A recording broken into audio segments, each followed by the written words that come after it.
Hey subscribers, part 2.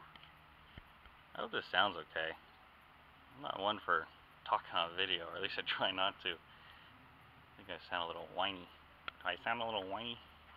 Anyway,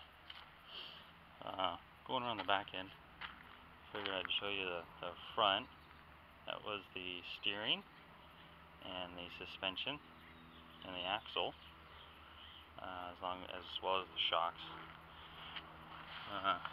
The back is billet shock in the stock location. They're a 12-inch travel, and it's not enough, I can tell you. It goes up okay, and I don't use quite all of it, but I max out the droop often. What do we got?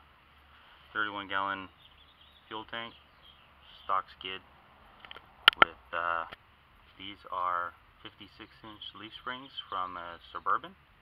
They're a 7-leaf pack with the overload flipped upside down. I'm also running, if you can see, a 1-inch zero rate in the back. Actually, I forgot to mention, these zero rates have an offset, an inch or an inch and a half, and my back axle is actually moved back an inch and a half, and my front axle is also moved an inch and a half forward, so I'm taking advantage of that offset. Got a heavy duty diff cover. It's kind of a must for this kind of stuff. I got DIY 4X disc brake brackets, and the calipers are just a half-ton caliper. It's a smaller piston, which I think is better for flow rate getting back.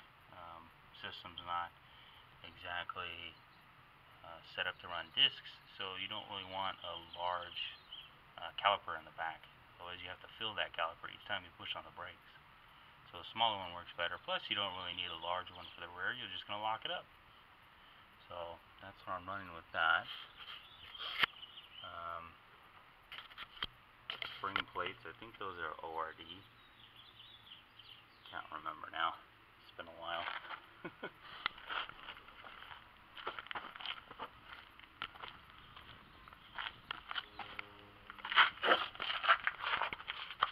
Again, Crucible Bolts was a good thing. I don't know how much they work, but you really got to grease it, and you got to rotate it some, and then grease it again and rotate it, then tighten it up again.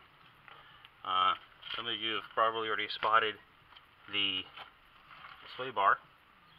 As you might know, when you go to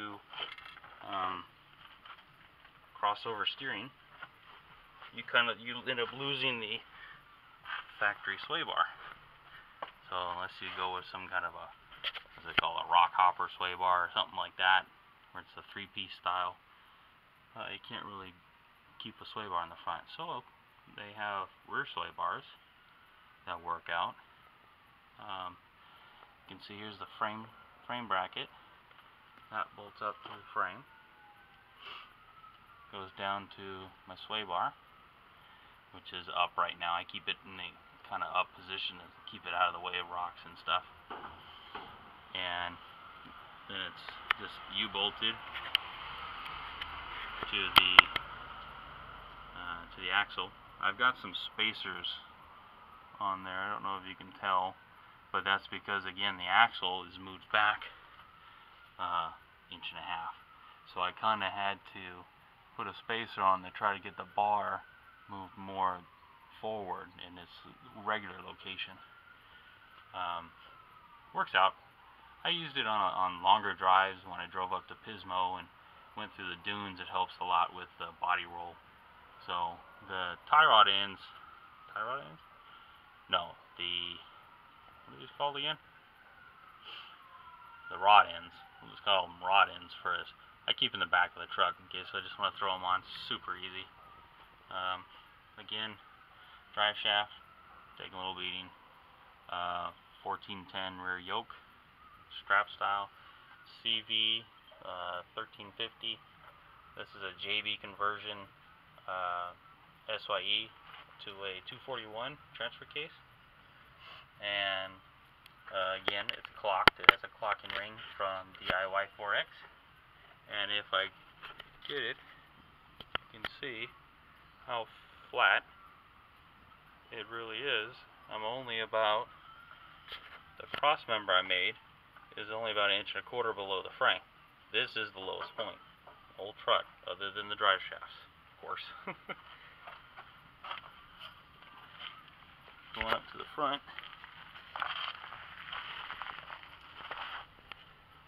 Don't mind the bad video angles. Up to the front is the clocking ring. I don't know if you can see right there. Right here, this piece. It just uses some studs and then the regular, like a conical bolt or whatever that screws into the factory holes, and then it allows you to clock it the direction you want with a 1350 drive shaft, front and rear, front axle yoke in the CV.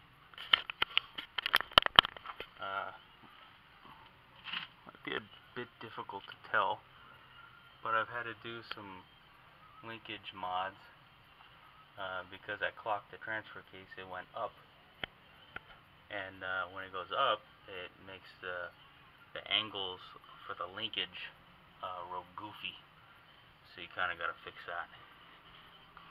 This is a 1989 700R4. I recommend the later model 700 if you can find that, versus like the 83, 84, 85, which is what this truck came with. I've got a remote oil filter because my exhaust is a little unique in the way that it kind of goes right up underneath, right where the filter would go. I don't know if you guys can tell, but the adapter's there, and then it runs down the frame rail. My exhaust is 2.5-inch white pipe into a 3-inch single, and it wraps around to the front of the oil pan. So it goes across around the front of the oil pan, and then to the other side, driver's side, and runs down underneath again, completely above the frame rail, to a 50 series Flowmaster, and I'm using a cat just to try and keep the smell down. And then it dumps just after the axle. Is that the best place for it to exit? No. Is it the easiest place? Yes. So if I finish up my rear shock location, then I'll take the time to move the axle out, or move the downpipe, move the tailpipe out to the back of the bumper, probably out the side, so where it can get kind of into the airstream, if you will. Then we can clear it out, because sometimes I will get it wrapping around the back and through my soft top. Sometimes, you know, when I'm in the drive-through, I'll smell it, but it's not bad. It's been like this for 5 years now, so obviously I'm not dead yet. Let's do part 3 coming up.